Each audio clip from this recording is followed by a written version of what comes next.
My name is Zoe Marks. I'm a faculty member here at the Women in Public Policy program and at the Harvard Kennedy School. And it's my great delight to be welcoming you all to our 8th WAP seminar of the year. The Women in Public Policy program equips leaders and change makers with rigorous evidence-based strategies to advance women and gender equity in the United States and globally. The spotlight focus for the Gender and Public Policy Seminar of the spring 2021 semester is focused specifically on gender and politics. And we have an incredible slate of 12 speakers in this series who are joining us virtually from around the world.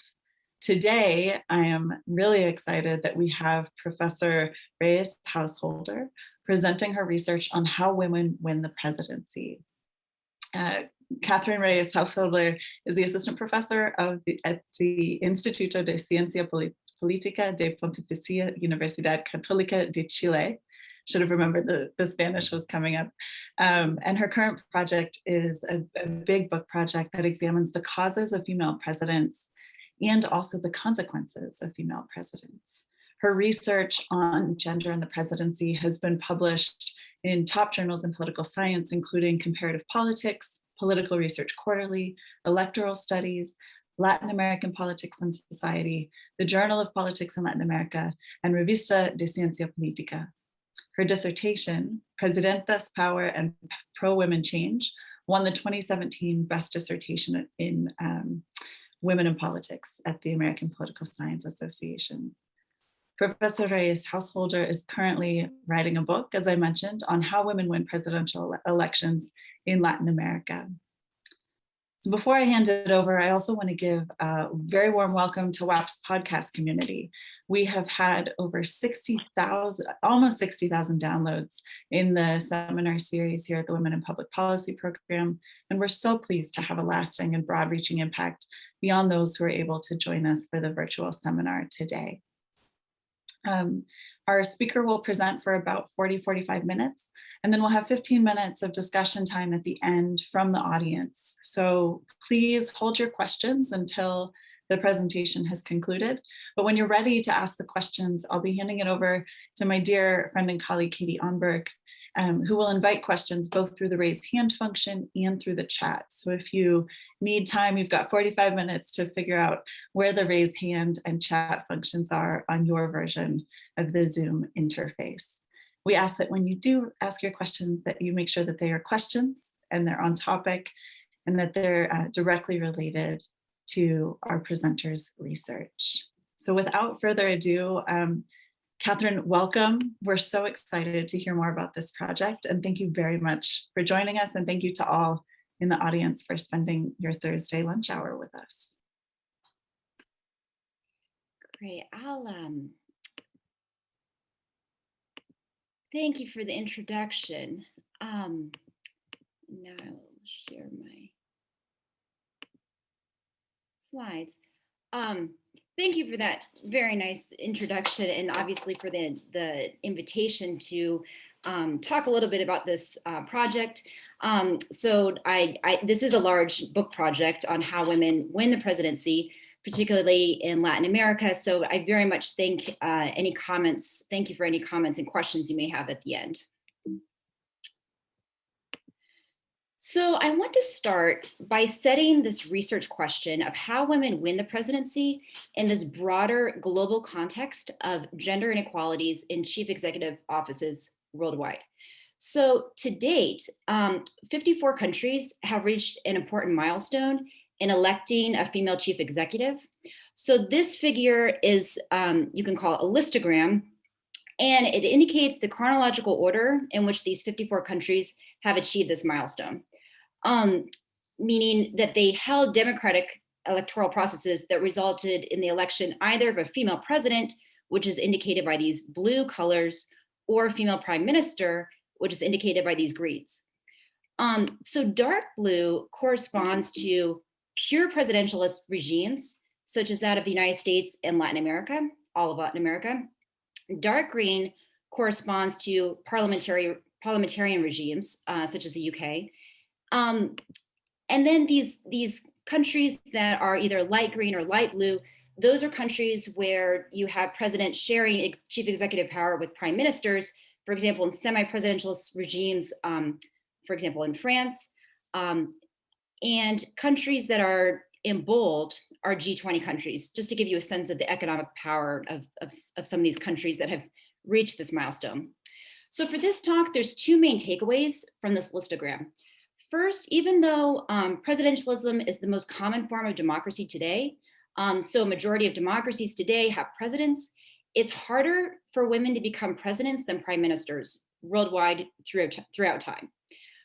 Second, the second point is that it's particularly difficult to become president in these pure presidentialist, for women to become president in these pure presidentialist regimes.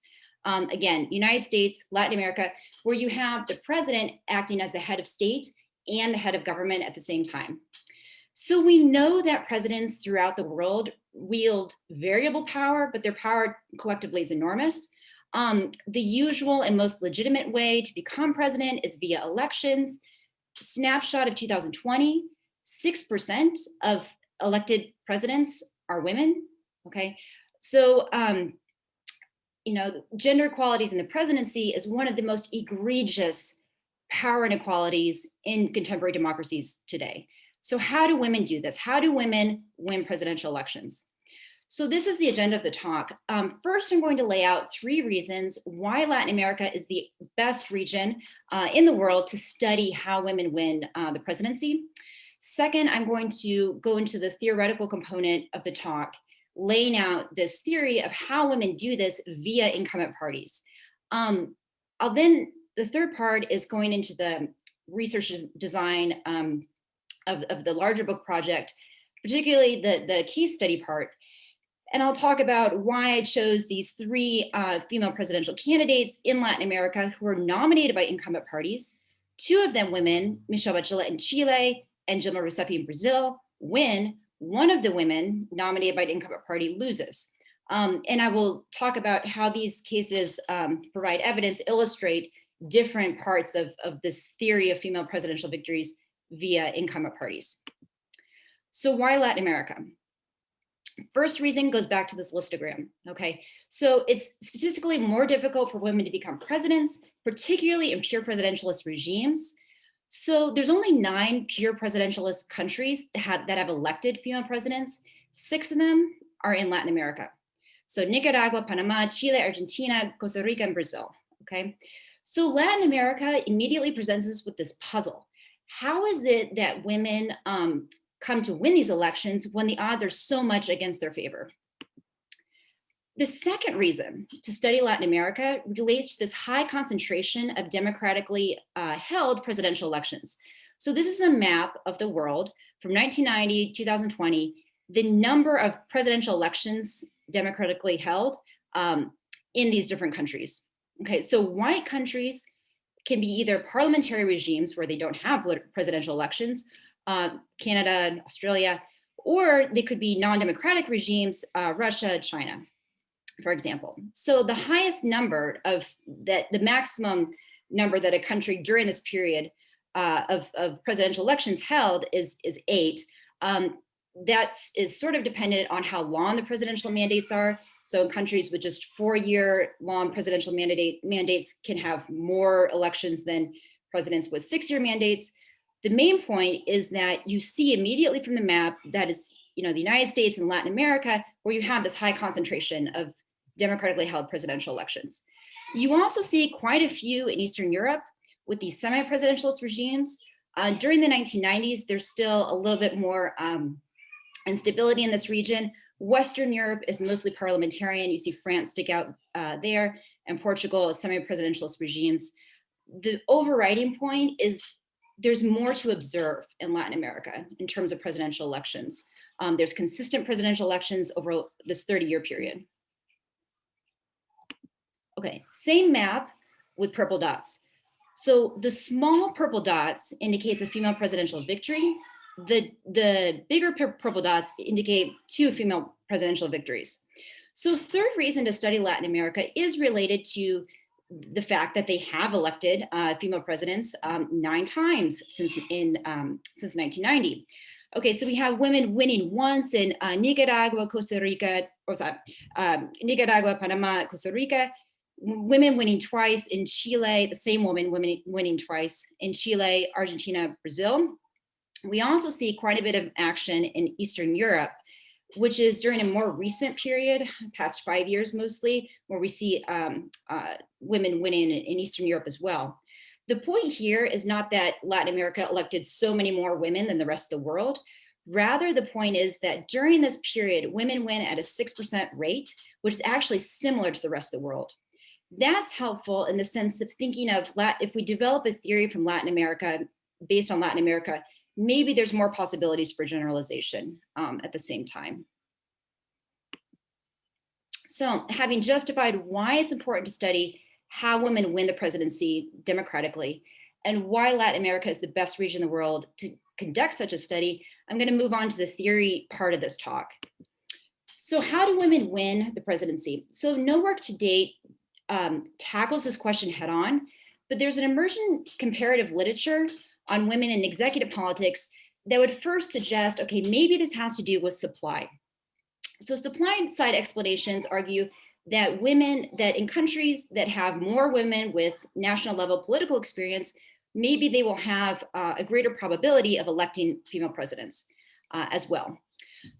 So the most frequently used indicator of supply of elite female politicians is the percent female in legislators, which comes from the Interparliamentary Union's historical database starting in 1997 up through today. So this figure shows country years that have elected women as president. For example, we have Chile here, their abbreviations. So Chile here in 2006. This 0 means the country has the same amount percentage of women in Congress as the world average in that year. So if we look at Chile, it's slightly below the world average by the time it elects Michelle Bachelet. Finland, we see up here with a lot more female legislators than the world average when they're electing women. Same with Argentina, Costa Rica, South Korea. So if supply side theories are right, we should see a lot of these female presidential victories occurring above this red line in places where you have lots of female legislators as an indicator of the supply of female politicians. But actually what we see is there's some countries above the red line. There's also a lot of countries below this red line. A lot of countries are electing female presidents when they actually don't seem to have that many, that large of a number of female politicians with national experience. So supply side theories, we don't see that much evidence for by this measure. Two other possible explanations for female presidential victories. Something could be related to party selection mechanisms. So any theory of presidential elections needs to acknowledge the role of political parties in choosing candidates. So studying mayors in Latin America, Magda Hinojosa argues that these exclusive centralized mechanisms of candidate selection actually can be more helpful to women than the inclusive decentralized mechanisms. So Hinojosa is looking at mayors. This typology doesn't exactly map on to what we see in terms of the presidency in Latin America, but we can think of Rousseffi's emergence as sort of a top-down phenomenon, where you have sitting President Lula sort of handpicking Dilma Rousseff, and she then wins the nomination of the party and goes on obviously to win the presidency. Very different from Michelle Bachelet, which I'll show later. She begins to first rise in the polls, and it's only later when her coalition leaders, the leaders of the parties of the Concertación, decide, okay, she's going to be our candidate. So we have both going on. So women can win the presidency top-down dynamic, but also in this bottom-up way, as these two cases illustrate. I absolutely agree with Magda Hinojosa that party selection matters a lot. It's very much a part of the story of female presidential victories. So the theory that I'm going to lay out later posits two stages of the presidential selection process. Stage one, the years and the months prior to the party nomination. Stage two is after the party nomination, the months and the weeks leading up to the general election. So stage one dynamics are going to be very important in this theory. Okay, the other possible explanation for female presidential victories in this comparative literature on female chief executives worldwide is this idea of crisis. So Farida Jalazeh talks about regime instability, like women emerging as female chief executives in context of regime instability. Latin America, what you see in Latin America is a relatively stable region, and the country years that elect women, female presidents, are particularly stable. So we don't see regime crisis happening in Latin America, particularly with these female presidential victories. So Karen Beckwith talks about party crisis and how party crisis can remove men from party leadership roles, opening opportunities for women to fill in those party leadership roles and become chief executives. She's looking at Europe and parliamentary regimes in particular. I do think that party crisis could be part of the story in some of these cases. So if we think about Rousseff, Dilma Rousseff in Brazil, the Mensalão scandal happens, which is at the time, not later, but at the time, it was one of the largest corruption scandals in Brazil. Lula, some of Lula's would-be successors are removed during that scandal process. They have to leave office, etc. Lula wins re-election, and then he sets up Dilma Rousseff to be a successor. Dilma Rousseff, who's known for, at the time at least, for her moral integrity. She was known for not being implicated in these larger corruption accusations. But in the case of Bachelet, there's no party crisis with the Concertación. The Concertación is doing really well. There's no major scandal, anything comparable to Mensalão. So the crisis explanation may not be the most useful in understanding how women win the presidency in Latin America. So how do women do this? So this is another listogram. This figure categorizes female presidential victories in Latin America by quinquennial, 5-year periods, displaying the last name of the female victor above the country's name. The first two victories that happen in Latin America are these women supported by challenger parties, meaning parties that are out of power and they're trying to gain power for the first time. So that's the light gray. We see these first two instances. Then we have a period where we have a lull, no female presidential victories between 2000 and 2004. And then we have this period, I'm not sure if you can see my arrow, my cursor, that we have a period by this signaled by this dark gray of women winning the presidency via incumbent parties. So they are nominated by an incumbent party and they win. The black here indicates these women running for re-election, and all of the women, the 3 women, win re-election during this period. So there's 3 patterns here that are related to candidates' incumbency status. Okay, the main takeaway from this listogram is that candidates' incumbency status may be a crucial part of this story, this broader story. So there's a vast literature on incumbency advantage, why it's easier to win a presidential election or a legislative election if you're already in power, rather than if you're trying to dismantle, take somebody else out. So incumbent parties and coalitions tend to have far more campaign resources. If we look at 1990 to 2020 in Latin America, all presidential candidates, which there are about 700, if you're supported by an incumbent party or coalition, your chances of winning is 50%. If you're a challenger candidate, a candidate supported by a challenger party, your chance of winning is 7%. So there's this incumbency advantage that's very clear in Latin America as in other countries as well, in other time periods. So now I'm going to move on to introducing the central concept of this theory of female presidential victories via incumbent parties. And this is the concept of latent feminine advantages. So I'm drawing on a body of literature that suggests that candidate traits are important to get presidential campaigns. Candidate traits are important to electoral outcomes. So the background concept of this latent feminine advantage is latent gendered advantage. So I define this as a candidate attribute that voters desire in the next president and is simultaneously associated either with male or female politicians. So if you look at the literature on masculinity in the presidency, which is mostly based on the case of the United States, you would tend to think, okay, latent masculine advantages are ubiquitous in presidential elections.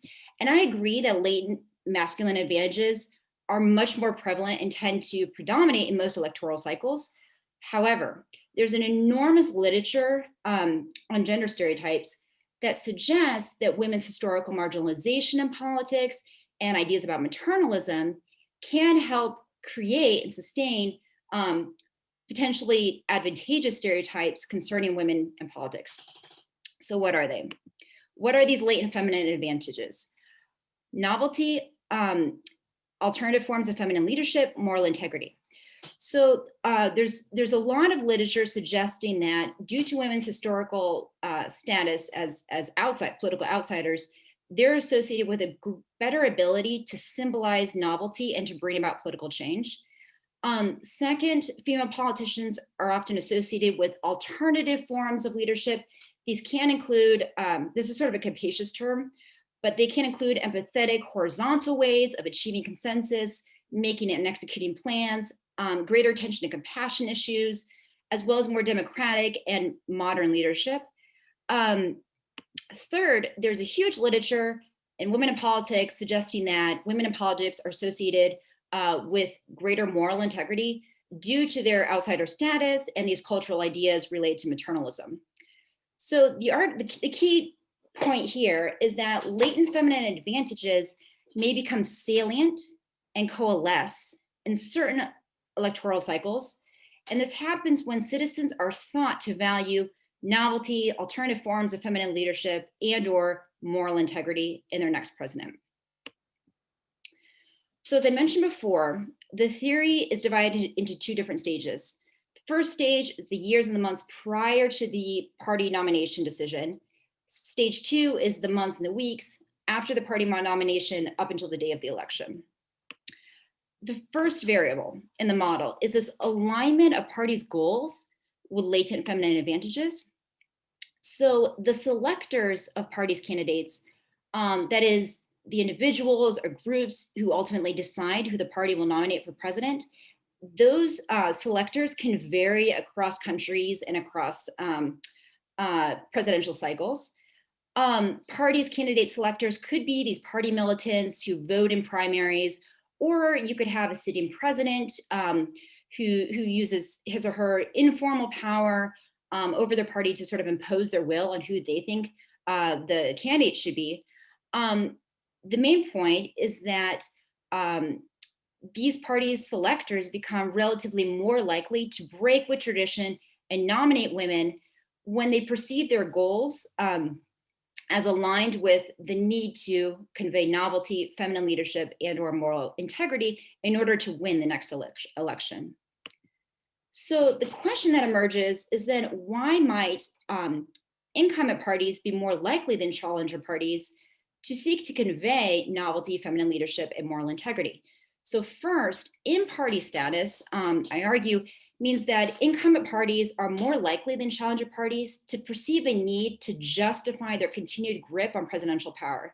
So incumbent parties would then become more likely than challenger parties to perceive a need to signal novelty, to signal change. Second reason has to do with this idea of feminine leadership.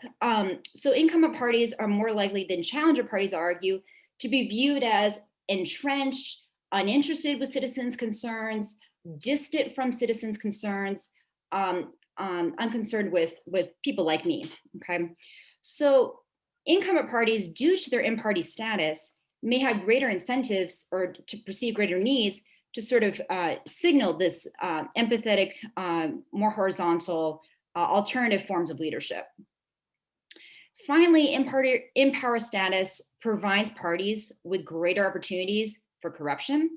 So incumbent parties are more likely to face corruption accusations than challenger parties. As a result, incumbent parties are more likely to perceive a need to signal moral integrity.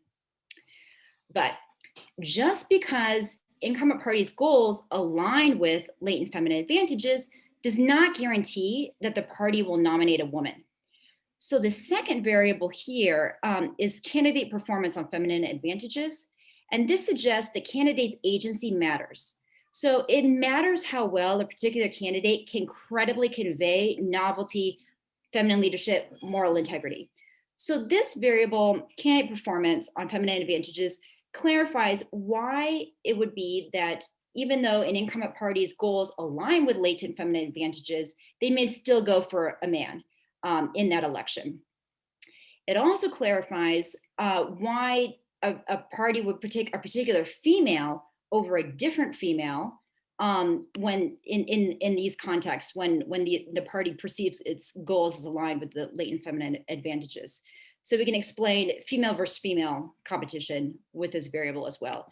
So this variable sort of enhances the explanatory power of the model of female presidential victories. Stage 2, post-party nomination. Here I draw on a vast literature which demonstrates the importance of incumbent parties' fundamentals, specifically presidential approval ratings, macroeconomic conditions.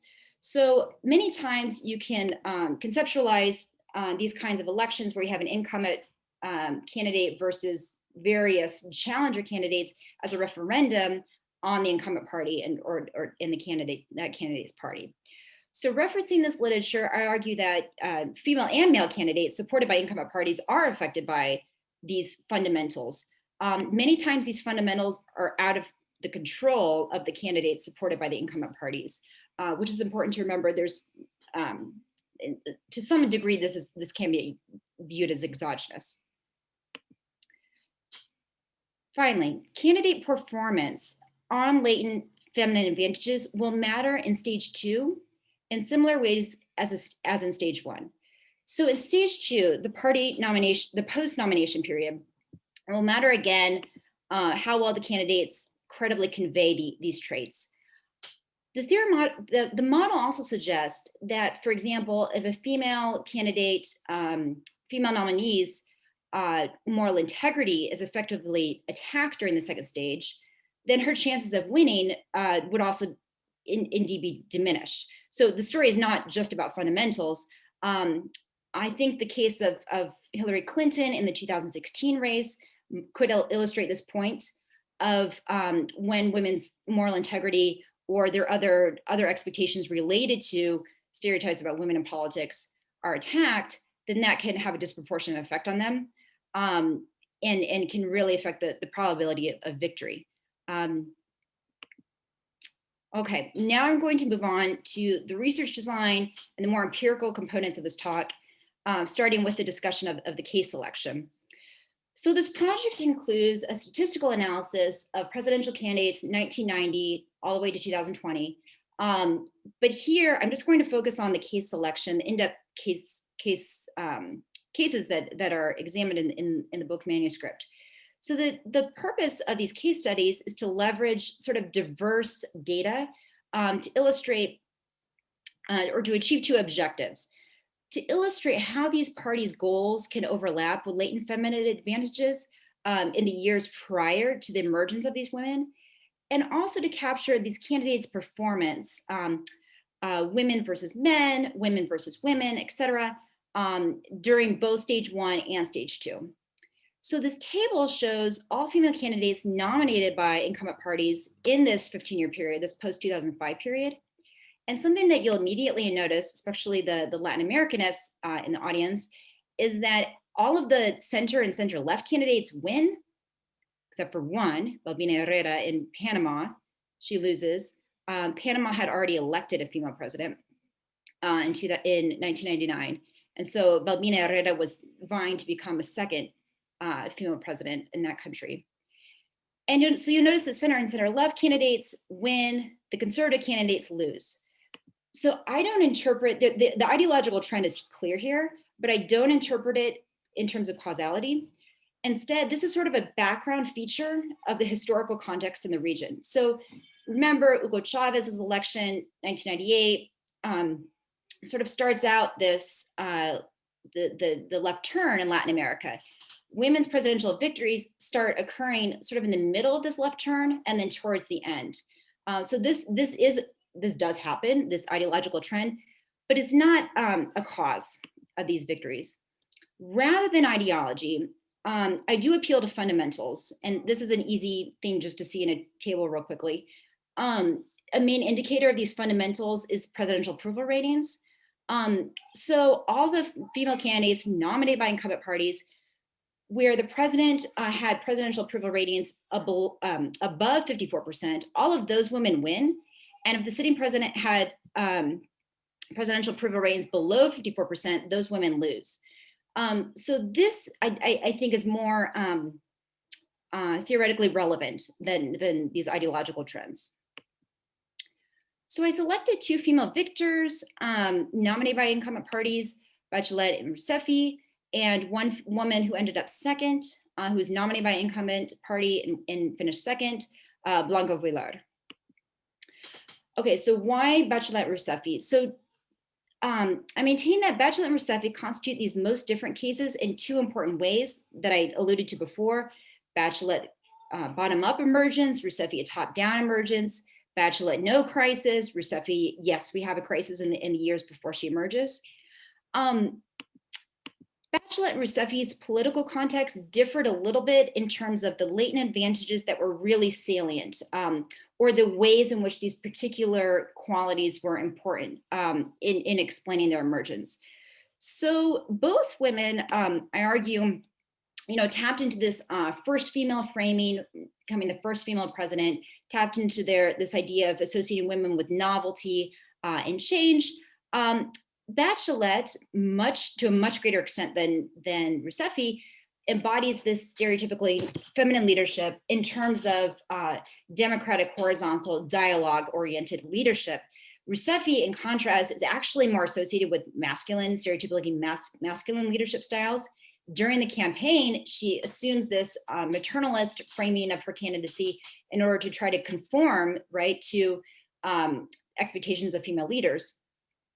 The key to Rousseff's story is this idea of moral integrity, which she really had an edge on her male contenders on that. And so moral integrity becomes important as well. Moral integrity is important to Bachelet in ways that are different from Rousseff again, and I can talk about that a little bit later in the talk.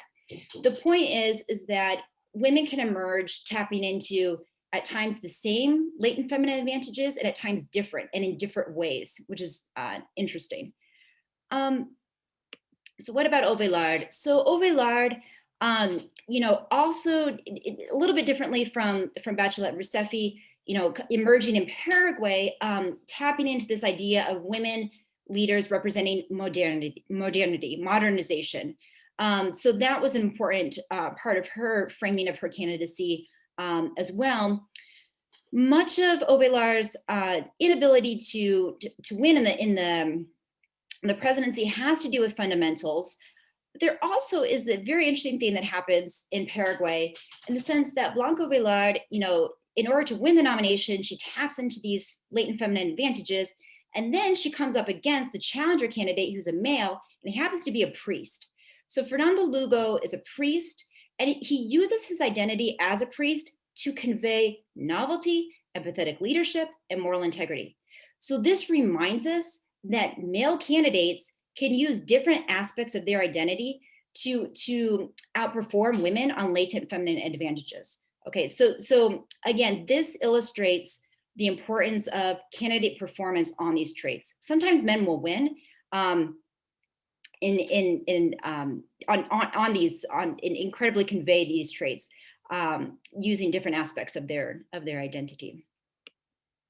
So the final empirical component of this talk is diving deeper into the case of Michelle Bachelet in the 2005-2006 election.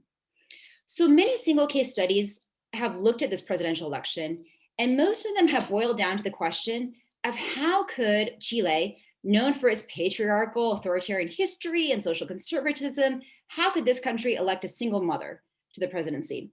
So scholars have come up with a few different ideas, presidential approval ratings, GDP growth.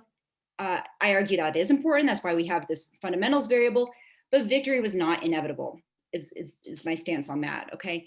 Plus, if we just focus on fundamentals, it's very puzzling why the Constitución would nominate a male or nominate a female rather than a male.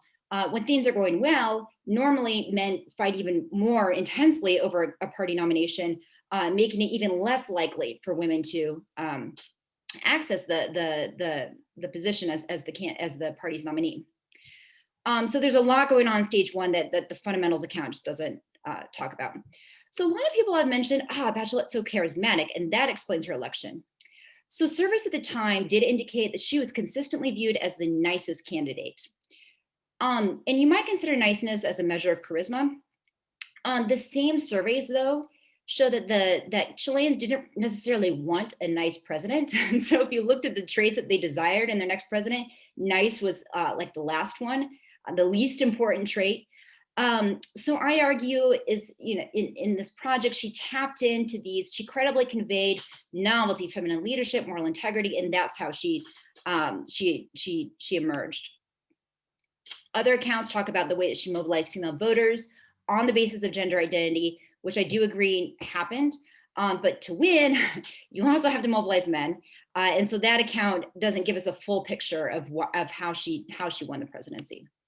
So how did she do it? Okay, so this figure shows vote intention from national polling beginning December 2001 until October, November 2005. Bachelet wins a plurality of votes in December 2005 in the first round. Billionaire businessman Sebastián Piñera finishes second. They go on to a head-off, and Bachelet pretty easily defeats Piñera in the end. So what happens here during this lead up to the first round? If you look at this picture, this figure, your eye is going to be drawn to the fact that Lavín started out here, Joaquin Lavín, and he goes down, and Bachelet, this blue line, just sort of emerges. So that's like the story. So here, this Bachelet versus Lavín competition is crucial to this story that you don't get if you just look at the final results. So how did Bachelet outperform Lavín? So Lavín, as I'll talk about before, he almost defeated Ricardo Lagos, the sitting president, in the 1999 election. And what was he known for? He was known for being the change candidate. He was known for being empathetic, and he was very popular with female voters. So for Bachelet to emerge, the key argument here is that she was able to outperform Lavín on his strengths. And his strengths were implicitly gendered feminine, or they overlapped with latent feminine advantages. Okay, so that's a key part of the story. Another key part of the story is this Bachelet versus Alvear, Soledad Alvear comparison. So Soledad Alvear is this orange line. She's in Lagos's cabinet with Bachelet, and she's polling above Bachelet at the beginning. And then at some point later on, Bachelet just takes off. Alvear stays stagnant. Alvear eventually drops out of the race. So here, this reminds us that why it's important to consider candidates' performance on these latent feminine advantages.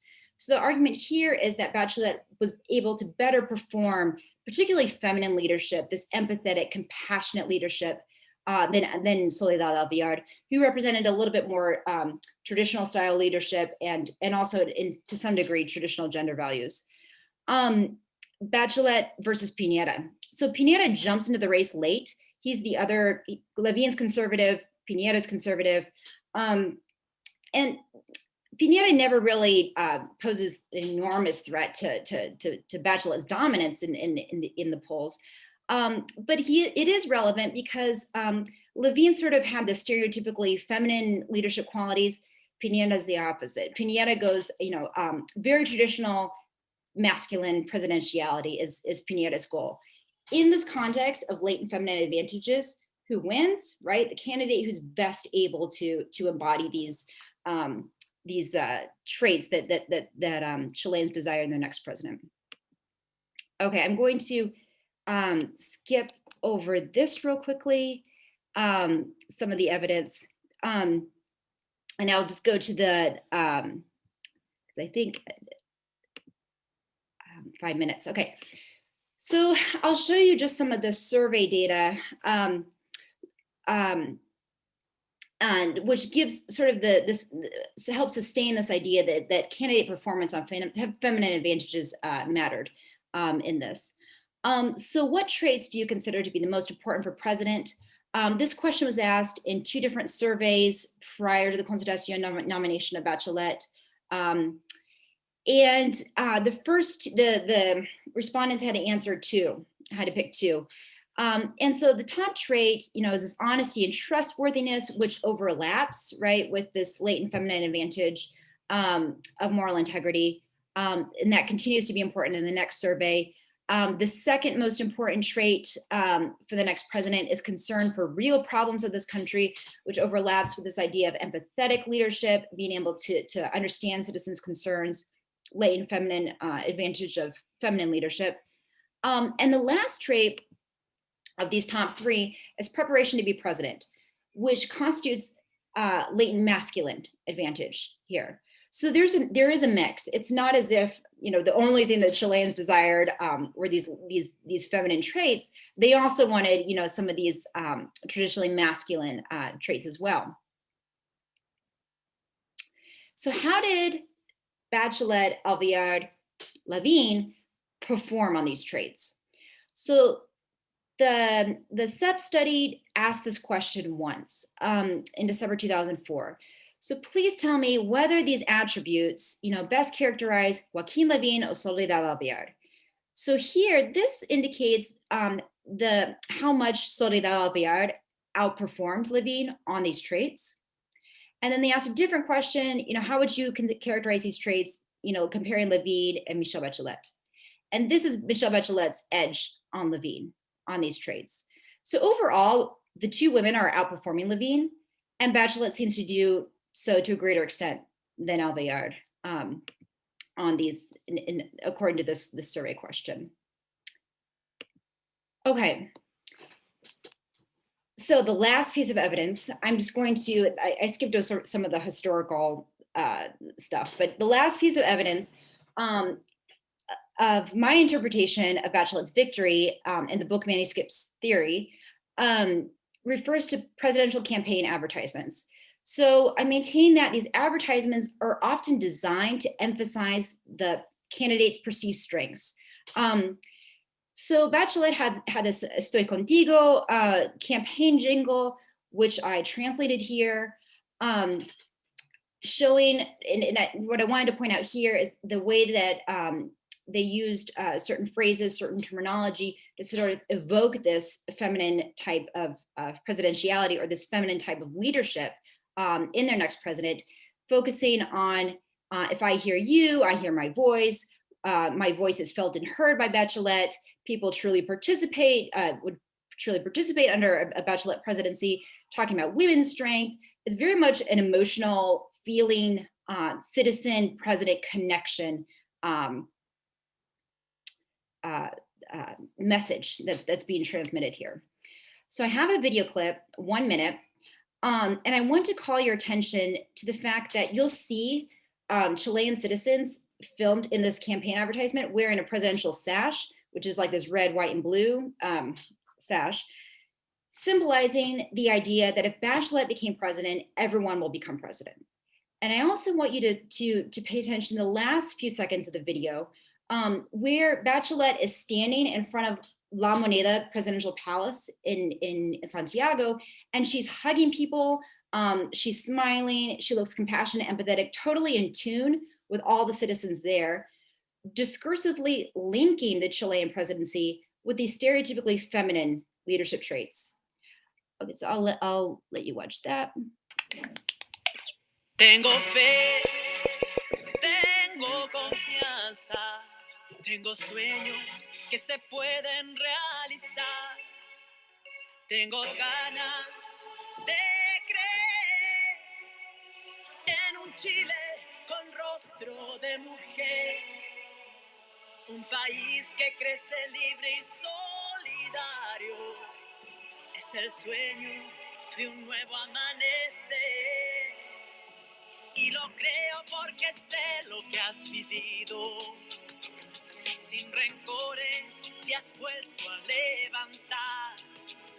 con la fuerza de mujer en tus latidos. Nuestro Chile hacia el mañana, ¿qué será? Porque siento que estás conmigo. Si te escucho, vivo.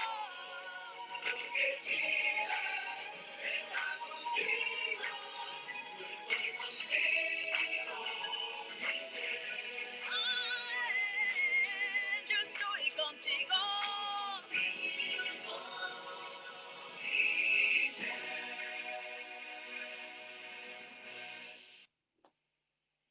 Okay, we're at time. So conclusions, female presidential victories are rare through time across the globe.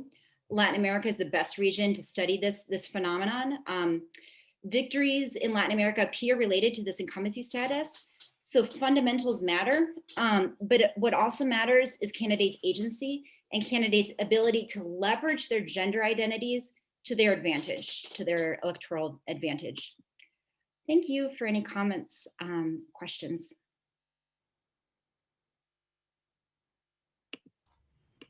Great.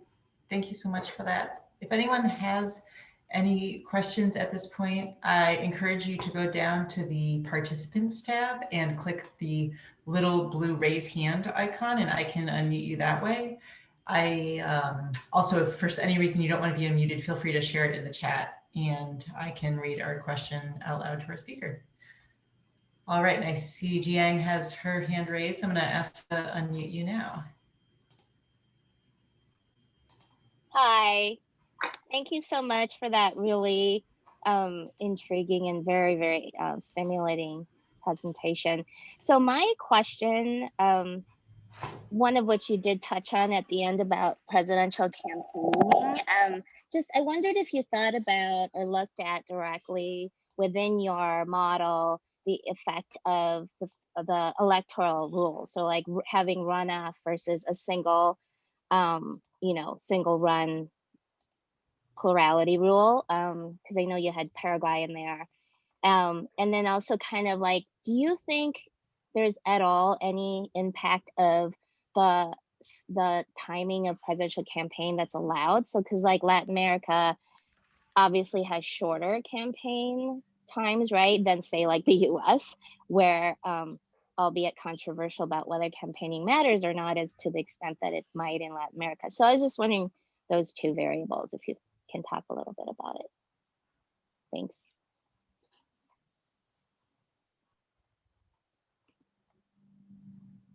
Did we are we collecting questions or should I answer immediately? You can go for it. Oh, okay. So the effect of electoral rules, right. So if you have to have a 2-round system versus just most, I'm trying to think, I think most presidential electoral rules in Latin America are this two round. So in Paraguay, the case of Paraguay in particular, I don't think that Ovelar would have won necessarily in a second round. That's a good counterfactual to think about, whether if she had to gone to a second round, maybe she would have won. We had this third candidate in Paraguay, in particular, who I just thinking about it now, I think he would have gone with Lugo, like his supporters would have gone with Lugo in a second round. But that's a good point.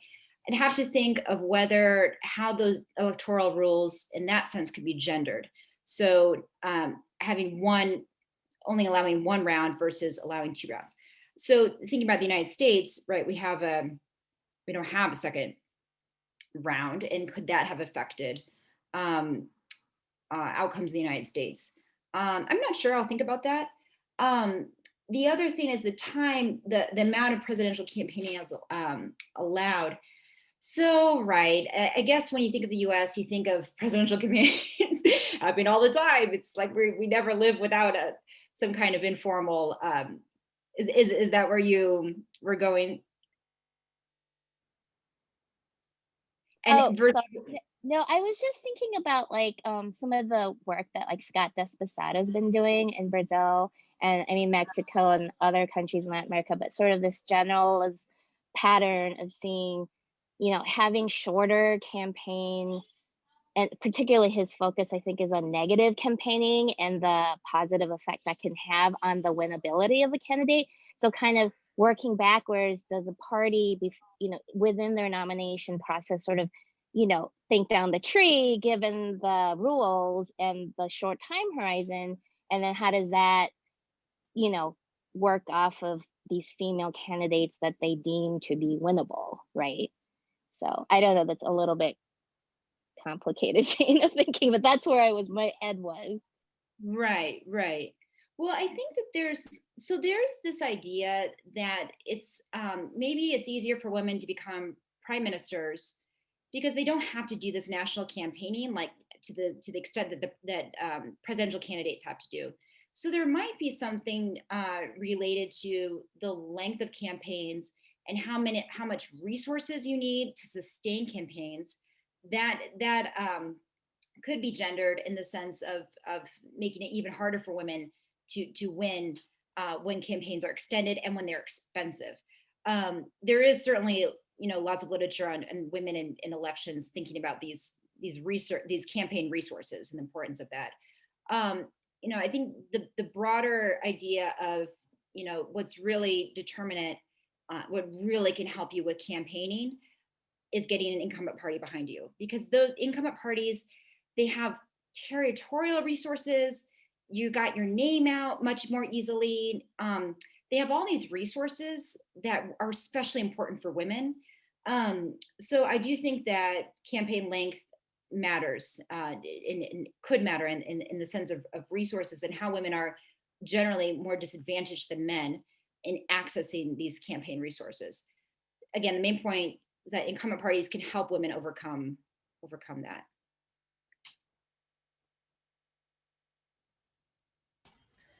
And I see a few questions coming in the chat.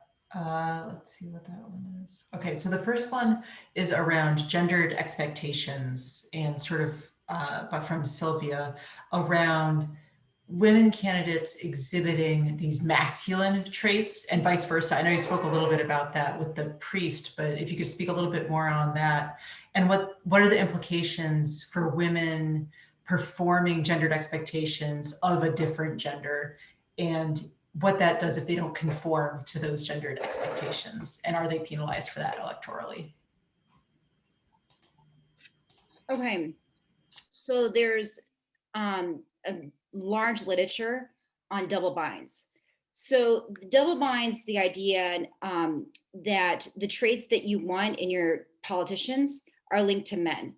And so when women act like politicians are supposed to act, they get penalized for being acting not in concert with their gendered expectations of how women should act. When they act feminine, they get penalized because they're not acting in accordance to how people want politicians to act. So this idea of latent feminine advantages is exactly the way sort of conceptually around that. So the trick, in a sense, is you have these periods when what people want in their president is associated with women in politics. So it's a way to avoid this double bind problem, or not avoid totally. As I mentioned, like you have these latent feminine and masculine advantages simultaneously and in different ways, and it's complicated, but it can minimize the problem. So the idea is like, I can be because I'm a woman, I'm better able to serve as president than if I were a man. So my gender identity is an advantage rather than a disadvantage. That's the discursive, not trick, but that's the discursive move that we see these female presidents doing during the campaigns, and it helps them. And so it's a way around these double binds that is key.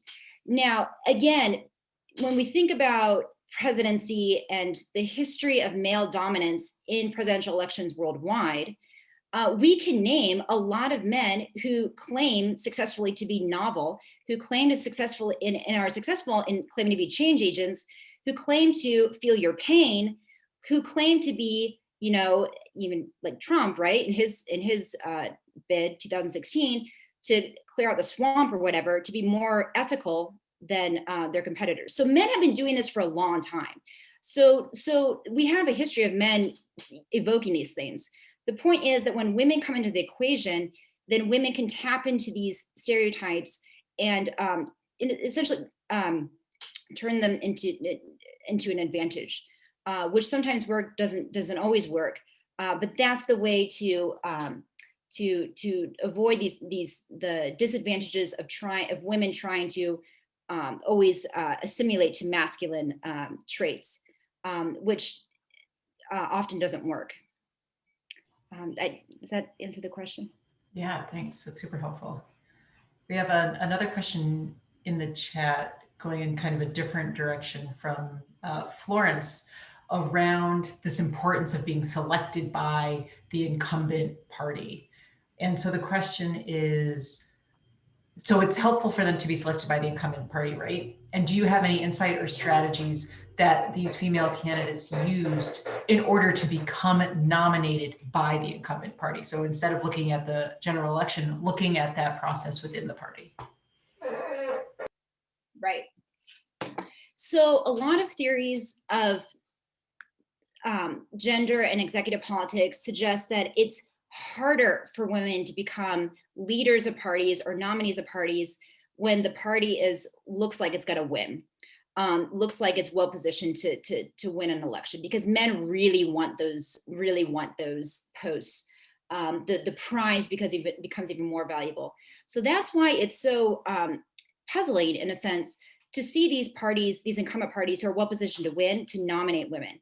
And so the point here is that party selectors, and again, they can vary across country, across presidential cycles, but they want to win the next election too. And so they make, in a sense, a rational calculation of how can the party best win, be best positioned to win this next election. And sometimes it happens that they need to signal novelty. They need to signal this empathetic leadership. They need to rebrand their party as an ethical party, as a corruption fighting party in the aftermath of these corruption scandals. So the idea here is that women candidates can tap into these associations between women and politics and the traits that party thinks it needs to win the next election in order to justify their nomination by the party. So again, that's a way to conform with stereotypes about women in politics, and also be able to conform to what voters are perceived to desire in their next president. Thank you. And I'll hand it to Zoe for the last question. I was worried we were maybe just out of time, but this has just been such a fascinating and really clear talk, Catherine. Thank you for the deep rundown on Latin American gender politics at the top. My question is my favorite / least favorite thought experiment, which is what happens at the end of Biden's first term in office if he wants to hand it off to Kamala Harris? And if you're a Republican Party strategist, do you run masculinity against that, or do you run Ivanka against that? How would you think about the latent gendered electorate in the United States, where it seems like one party is moving towards femininity and the other is moving hard towards masculinity? So I'll make a few comments that are a little bit particular about the case of the US. So the case of the US is very much a polarized situation. And so in a different project that I'm working on, we've done these survey experiments tracking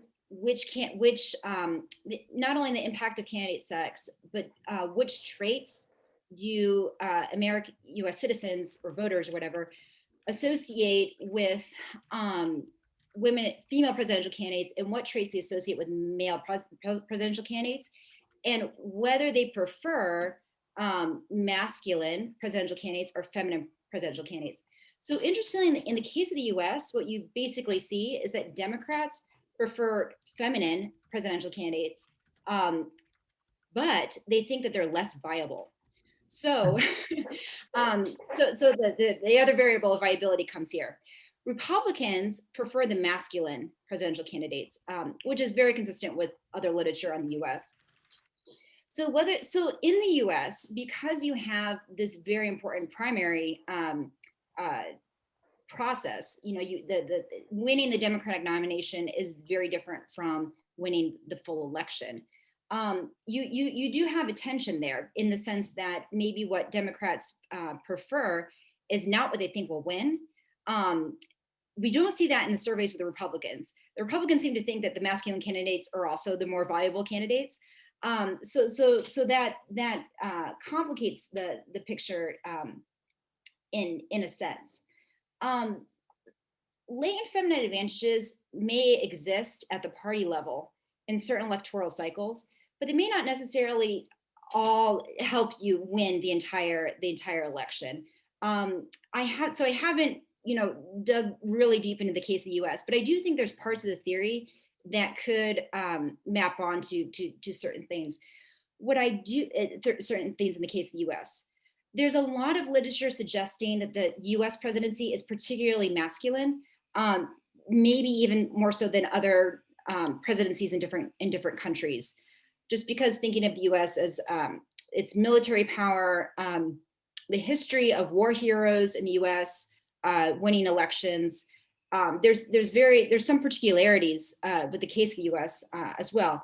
But it will be difficult for women to assume, I think, masculine traits, because men obviously can often more credibly convey masculinity than female candidates, and so it's not. I would be very hesitant to think that a woman who isn't conforming with these gendered expectations would be able to do very well in the end. But it's up in the air, and in that sense, I do think that gender conformity is very important in the U.S. as it is in Latin America. Thank you so much for that very thoughtful but bold answer, Catherine. I appreciate it. So we're now just slightly over time. There's still more questions and accolades for your research in the chat, which is just a sign of how important this work is. And hopefully it's a research agenda that continues to grow, not only because it is highly interesting and important, but because we start to see more and more women heads of state. Thank you, Professor Reyes-Householder, and thank you to everyone for attending.